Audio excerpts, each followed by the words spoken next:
The path through Windsor Great Park once felt endless. Winding trails under ancient trees, a canopy of oak and horse chestnut, open land rolling toward distant royal estates. For generations, it offered more than beauty. It offered connection between palace and people, crown and commoner. But now, a new gate has drawn a hard line across that tradition. Recently, quiet discontent among local residents has erupted into pointed backlash. A 60-hectare area, once accessible to walkers, families, and weekend hikers, has been restricted. The public car park at Cranbourne Gate is closed. Access to adjoining paths has been limited. At the center of the controversy, the Prince and Princess of Wales. It's their home that borders the newly closed area. Adelaide Cottage, a modest royal residence by Windsor standards, sits tucked inside this stretch of parkland.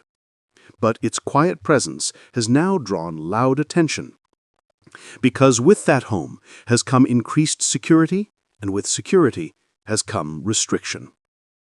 Welcome to Crownverse, where we don't just observe royal life, we investigate what it means.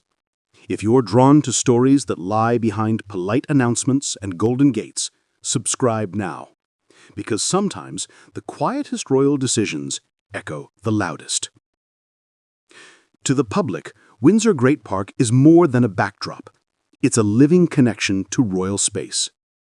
Managed by the Crown Estate, it includes formal gardens, forests, and open countryside.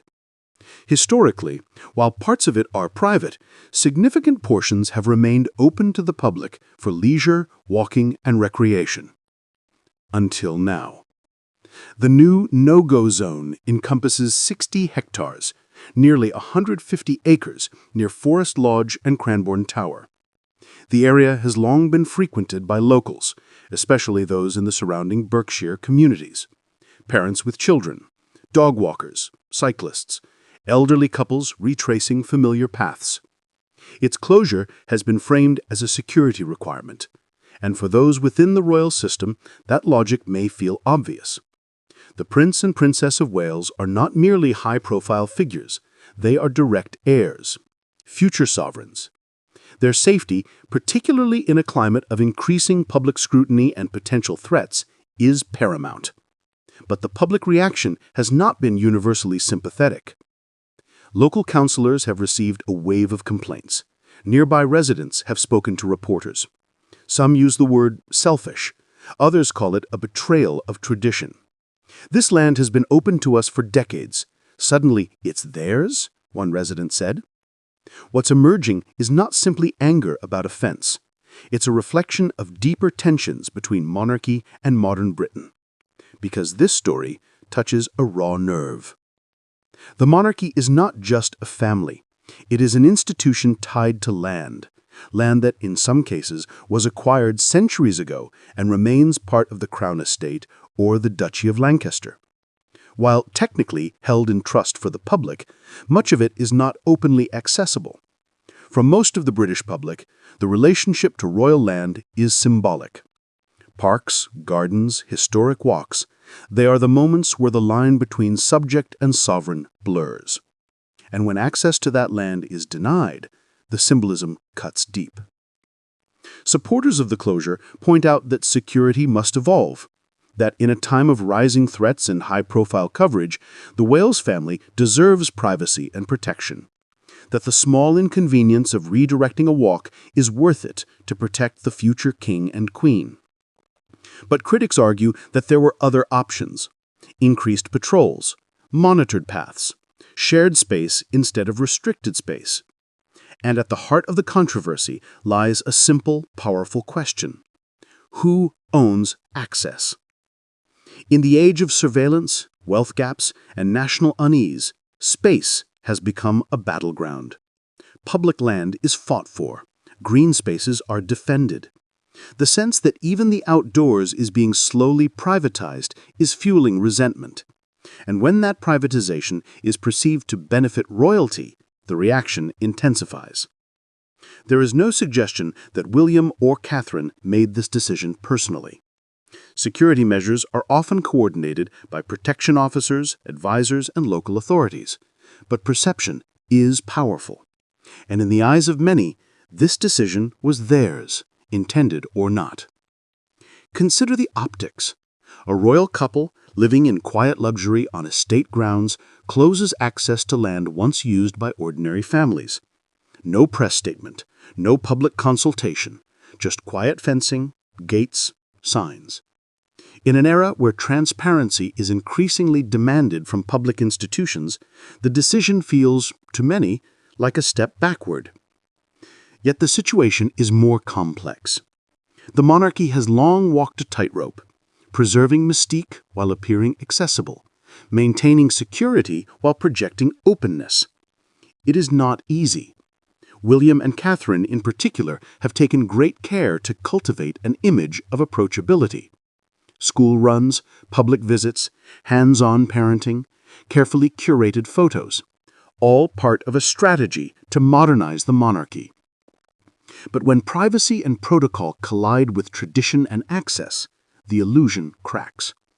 This moment at Windsor is not just about paths. It's about the tension between symbolism and reality. The monarchy wants to be seen as close to the people, but must also remain set apart. It wants to be modern, but is rooted in historical privilege. And it wants to be loved, but must also protect itself from real and imagined threats.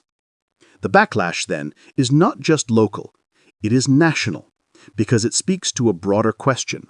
What is the monarchy's role in today's Britain? As the cost of living rises, as public services strain, as transparency is demanded across institutions, the royal family finds itself walking a narrowing path. The public's tolerance for perceived entitlement is shrinking, and even decisions made for legitimate reasons, like security, can be reframed as elitism. So we ask, could this have been handled differently? Could local residents have been consulted? Could access have been partially maintained, with routes monitored rather than blocked? Could the palace have issued a public statement, offering understanding rather than silence? We may never know, because in this case, as with so many royal decisions, the process remains opaque. And that opacity breeds tension. The Crown survives on consent, not legal, but cultural. The monarchy endures because it is accepted, admired, tolerated. When that acceptance wavers, when the institution appears to take more than it gives, the foundation cracks. For William and Catherine, this is not a scandal. Not yet. But it is a lesson. A reminder that symbolism matters. That every gate closed is a story opened. And that in the public eye, perception often weighs heavier than intention. We will watch to see how this develops, whether paths reopen, whether compromise is reached, or whether this becomes another small moment in a larger pattern of withdrawal. Because this isn't just about Windsor. It's about who walks beside the monarchy and who gets left outside the gate. If you believe in following the quiet decisions that shape the crown, subscribe now, because at Crownverse, royal history isn't just in books. It's in parks, fences, footpaths, and the people who notice when they're gone. If you believe in following the quiet decisions that shape the crown, subscribe now, because at Crownverse, royal history isn't just in books. It's in parks, fences, footpaths, and the people who notice when they're gone.